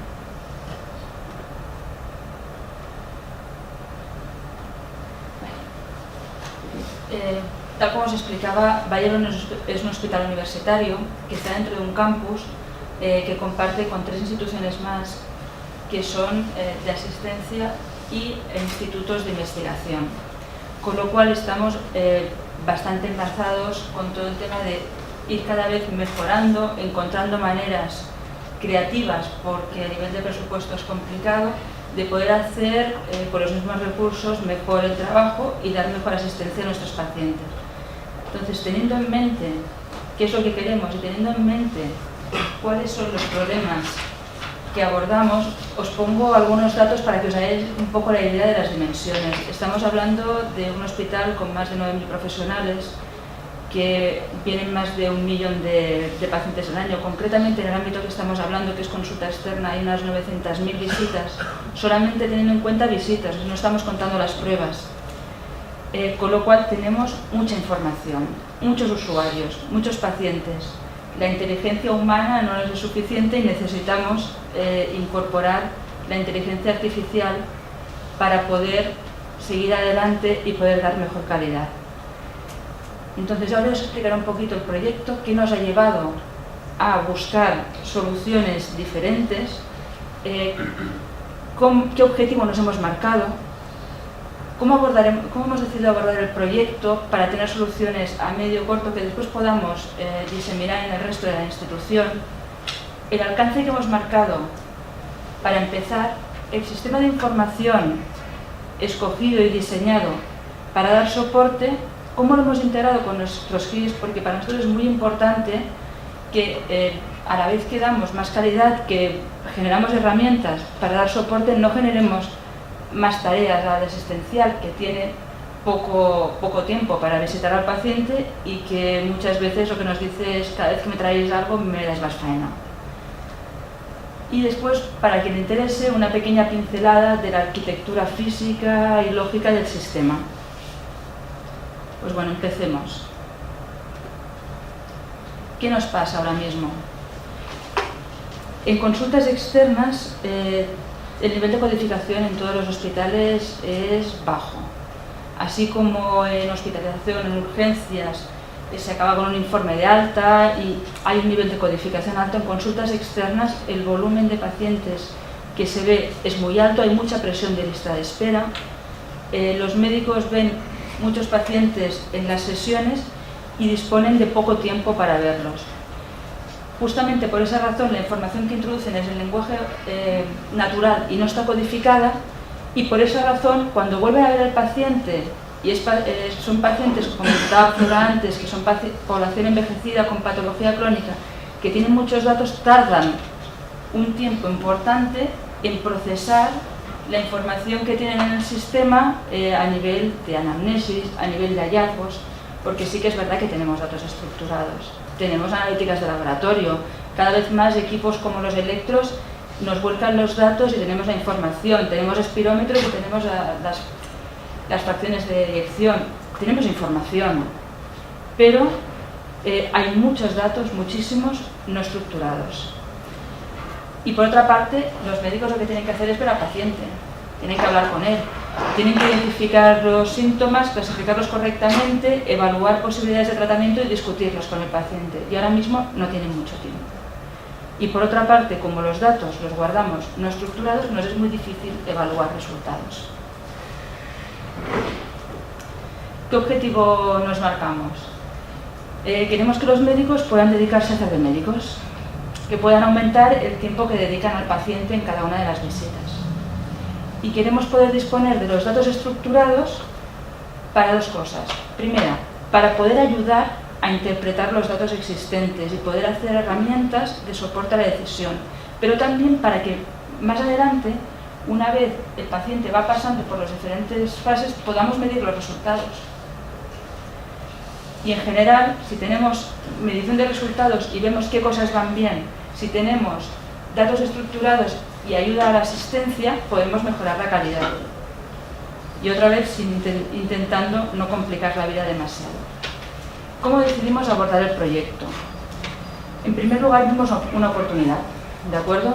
Vimos una oportunidad en las nuevas tecnologías, en la inteligencia artificial, en el machine learning, que son capaces de analizar cantidades muy grandes de datos, conseguir estructurarlas y hacer análisis sobre ellas posteriormente.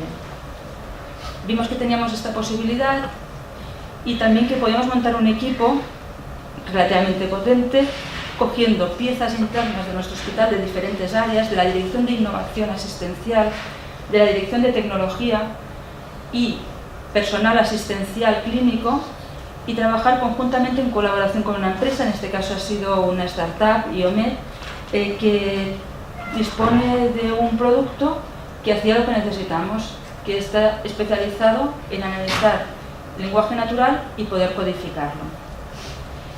Y la estrategia para poner en marcha. Teníamos muy clara que queríamos, por una parte, no impactar en el trabajo del diario de los asistenciales, y por otra parte, que la información no se nos quedara en una isla, que se grabara y se guardara en nuestros sistemas de información.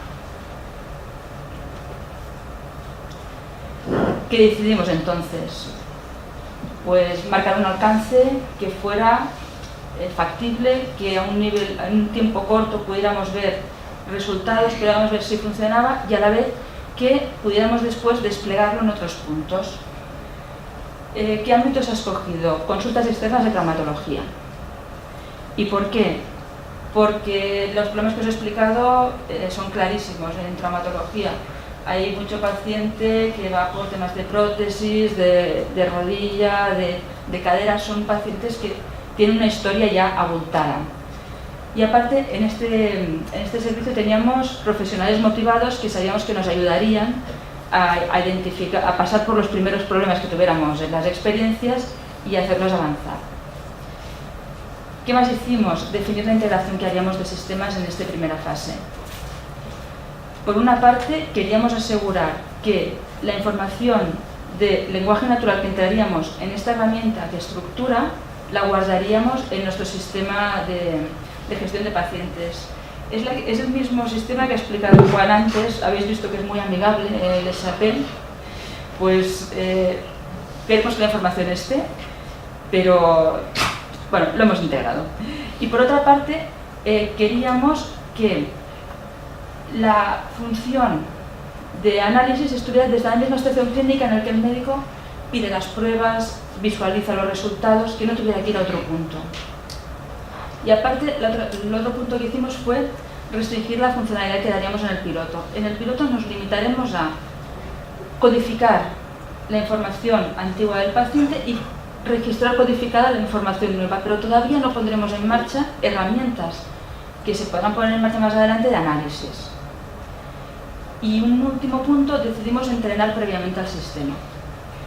En vez de que con el uso se fuera entrenando, hemos cogido datos históricos, los hemos extraído de nuestro sistema, los hemos anonimizado, manteniendo la clave de paciente, destruyéndola, pero manteniendo todos los cursos del mismo paciente que se vieran conjuntamente, para que el sistema pudiera aprender de millones de registros sin necesidad de que entraran todavía los usuarios. Os enseño un poquito la interfaz, ¿de acuerdo?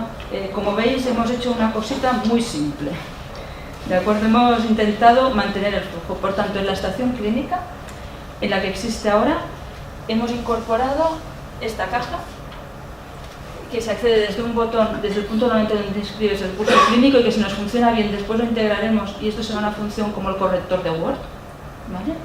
Que cuando tú escribes va analizando lo que vas escribiendo y si escribe presenta dolor, identifica que dolor es un hallazgo. En mi abdomen izquierdo, pues esto es una parte anatómica, la codifica con SNOMED. Ha tomado ibuprofeno o no cede con ibuprofeno, pues ha apuntado ibuprofeno y ha apuntado que no, que está negado.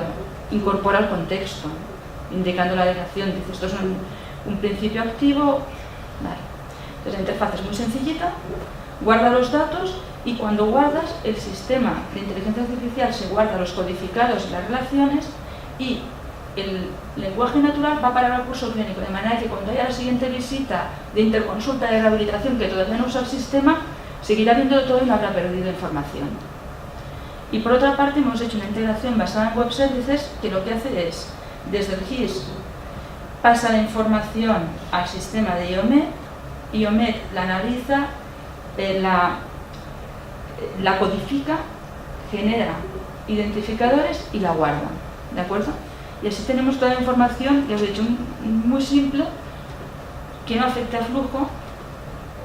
Y ahora os explico lo que hace el sistema de IOMED por si tenéis alguna curiosidad para ver exactamente cómo consigue pasar de texto natural a texto codificado. Desde el sistema de información del hospital, en este punto el médico introduce los datos, los introduce con texto natural.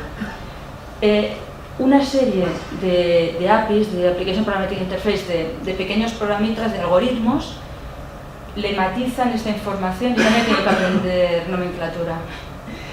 Le matizan, encuentran condiciones de contorno, encuentran códigos y guardan en una base de datos multidimensional, que le llaman DataMet en este caso, tanto todos los conceptos codificados en SNOMED, pero también en CIM10 según su naturaleza y las relaciones entre ellos.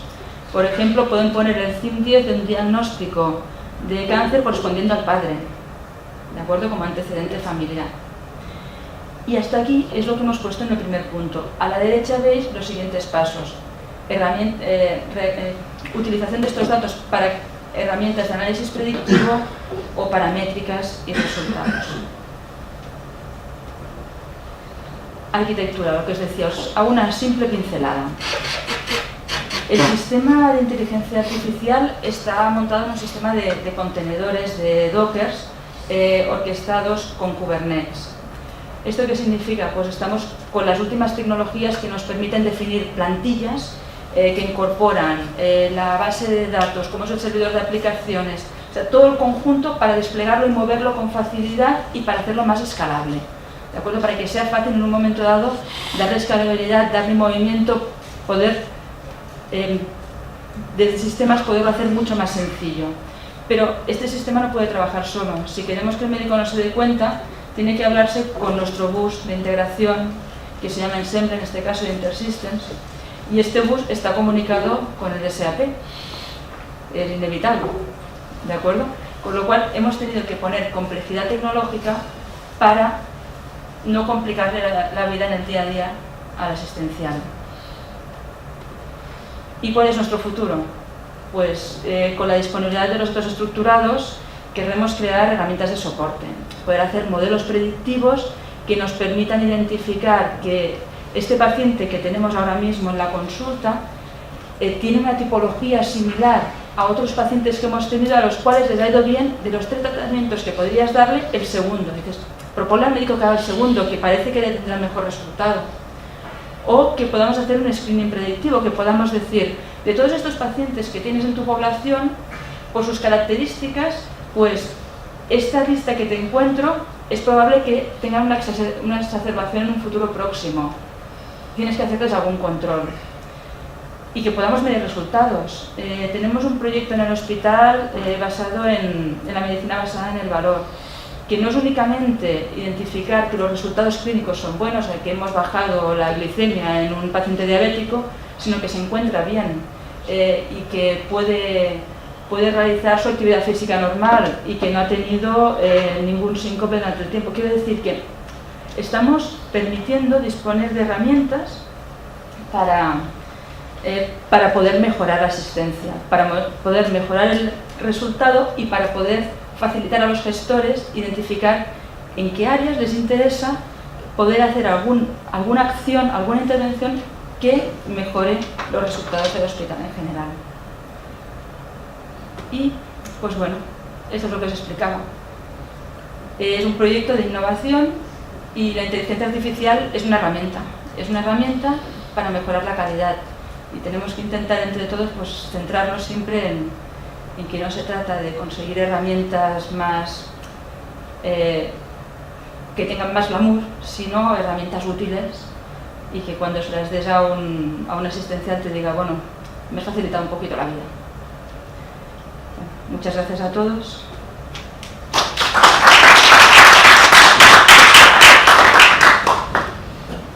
Muchas gracias y mira, hay varias preguntas. Gracias por la presentación. Tenía una pregunta sobre el modo de PLN, de procesamiento de lenguaje. Habéis hecho una evaluación del resultado, es un software comercial, entonces, ¿cuál es la calidad del resultado? ¿Habéis evaluado la precisión del sistema o comparado con lo que son las codificaciones ya preexistentes? Sí, a ver, te explico. En este momento en el proyecto hemos hecho hasta la fase de aprendizaje, está todo instalado. La semana que viene tenemos la reunión con el servicio de traumatología para decidir qué día lo ponemos en marcha en producción.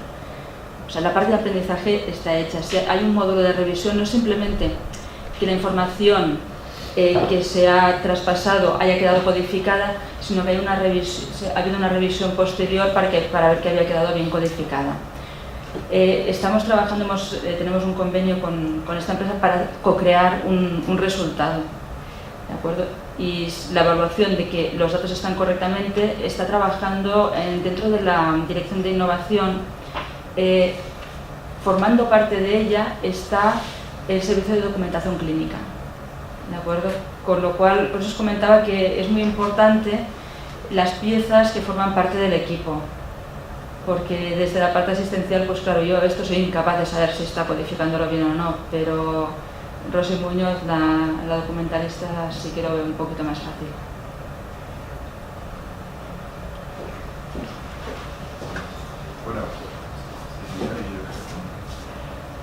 Lo primero, enhorabuena. Lo primero por sobreponerte a los duendes, no ponerte nerviosa después de tantos.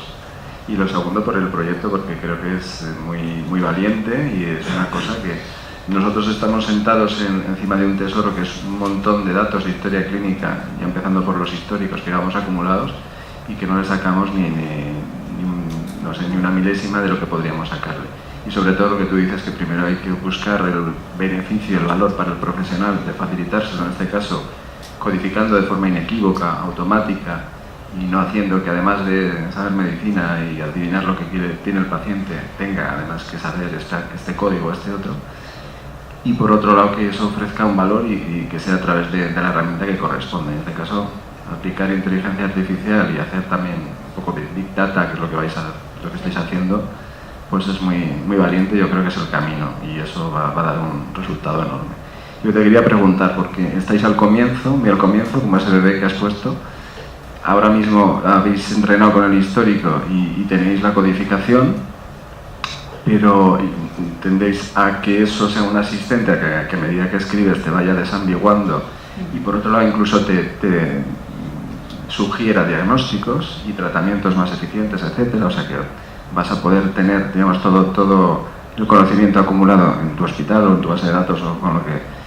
Y bueno, lo que quiero decirte es, ¿cuál es el momento del desarrollo que habéis hecho más difícil? ¿Cuáles son los retos más grandes que os habéis encontrado a la hora de montar todo este proceso? A nivel de planteamiento al principio, a nivel de la anonimización, a nivel de técnico o a otros niveles. A ver, algunos de los retos que hemos encontrado puede ser bastante obvio y otros más sorprendentes. Costó bastante el establecer el convenio de colaboración con la empresa, con los acuerdos, los Non-Disclosure Agreements, los NDAs. Esta parte, para empezar, costó un poquito. Por otra parte, la búsqueda que lo hizo la Dirección de Innovación de dónde podíamos trabajar, el hablar con los asistenciales, confirmar que lo que estábamos haciendo tenía sentido, trabajar con ellos, también ha sido una faena importante. La parte más innovadora de empezar a montar en nuestros CPD sistemas de otras maneras, los profesionales se han entusiasmado, eso no ha sido ningún problema. ¿De acuerdo? Conseguir integrar correctamente con el GIS, que en nuestro caso, claro, no es solamente de Vallebrón, es corporativo de toda la institución, eso ha sido un reto. Y no debería ser lo más complicado, pero a veces tienes puntos más fáciles o más difíciles. Ver cómo se entrenaba el sistema, cómo se hacía la revisión.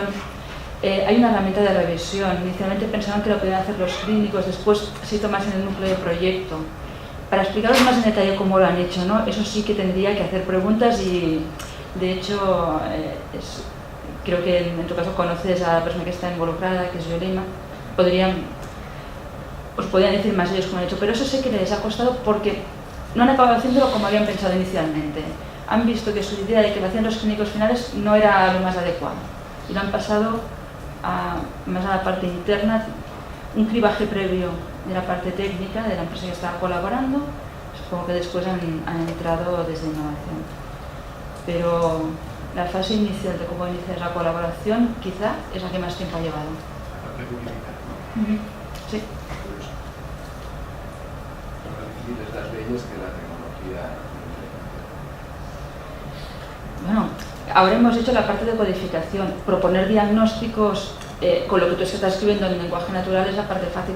Cuando vayamos a proponer tratamientos, aquí tendremos un faenón de validación, porque la parte técnica de prepararlo se adivina, algo compleja, pero en un orden de magnitud inferior a la validación clarísimamente.